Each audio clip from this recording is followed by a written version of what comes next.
Question number 7 में क्या है, कह रहा है यूजिंग थ्योरम, मैं पहले इंग्लिश में पढ़ता हूँ फिर हिंदी में बोलता हूँ। कह रहा है using theorem 6.1 prove that line drawn through the mid point of one side of a triangle parallel to another side bisect the third side. कह रहा है यदि किसी त्रिभुज के एक भुजा के मध्य बिंदु से दूसरी भुजा के समांतर रेखा खींची जाए तो सिद्ध करो कि वो रेखा तीसरी भुजा को मध्य बिंदु पे काटेगी। फिर से क्वेश्चन ये कह रहा है कि यदि किसी त्रिभुज के एक भुजा के मध्य बिंदु से दूसरी भुजा के समांतर रेखा खींची जाए तो वो रेखा तीसरी भुजा को मध्य बिंदु पे काटती है। बात समझे कि नहीं? अब इंग्लिश में इसको कहेंगे यूजिंग थ्योरम 6.1, कह रहा है 6.1 का प्रयोग करके prove the line drawn through the mid point of one side of a triangle parallel to another side then the bisect the mid point of third side. तो यहाँ पे देखो मैं फिगर में आपको सारा कुछ समझाता हूँ। ये क्वेश्चन नंबर 7 है, यहाँ पे गिवन लिखेंगे।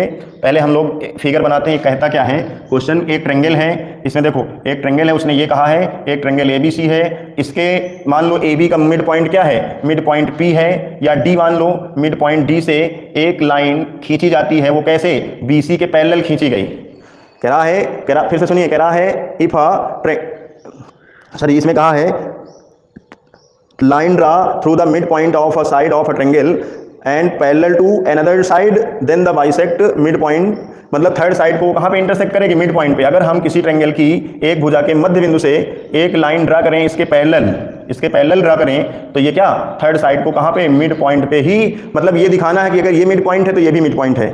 फिर से बात समझिए, क्वेश्चन में ये कहा है कि एक ट्रायंगल है, उसके मिड पॉइंट, ट्रायंगल की एक साइड AB से मिड पॉइंट से एक लाइन क्या खींची गई है, DE, जो क्या है BC के पैरेलल है। अगर ये मिड पॉइंट हो, ये BC के पैरेलल हो, तो ये भी मिड पॉइंट है। हमको सिद्ध करना है कि EAC का क्या है, मिड पॉइंट है।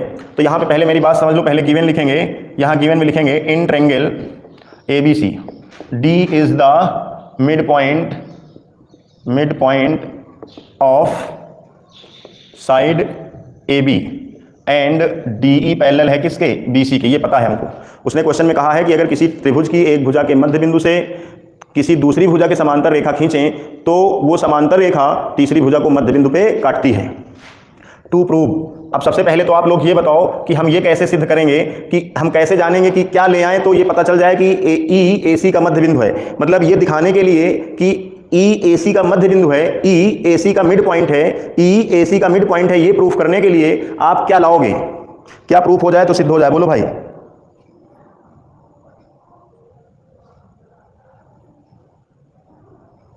बोलो भाई, आप लोग क्या ले आओ तो ये सिद्ध हो जाए कि ये,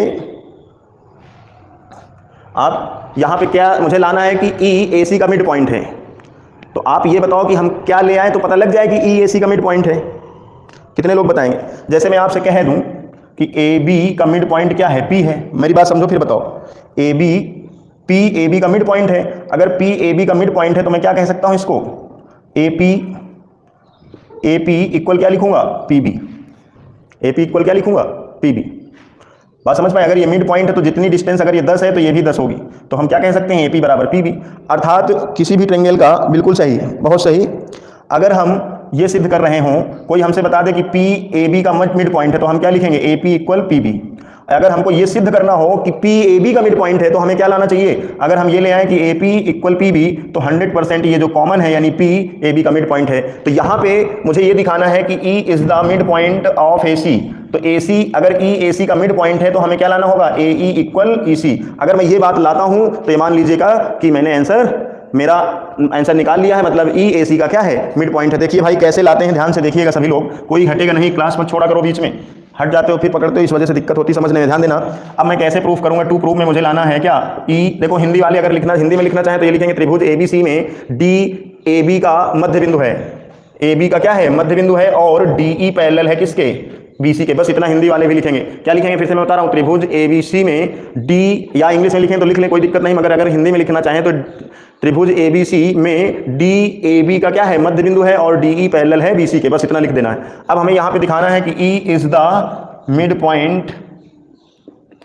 point of AC, side AC, ये हमें प्रूफ करना है कि E।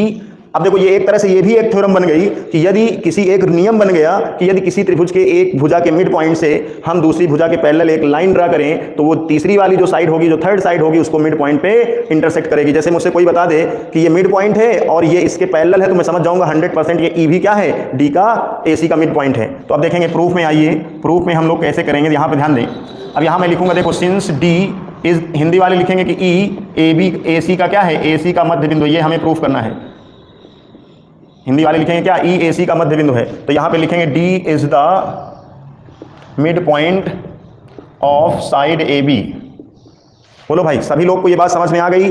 कब ये कैसे सिद्ध, मिड पॉइंट कैसे सिद्ध किया जाता है मैंने आपको बताया, फिर बता रहा हूं। अगर मुझे ये सिद्ध करना हो कि R PQ का मिड पॉइंट है तो आप क्या लाओगे, बताओ? R PQ का मिड पॉइंट है तो क्या लाओगे यहाँ?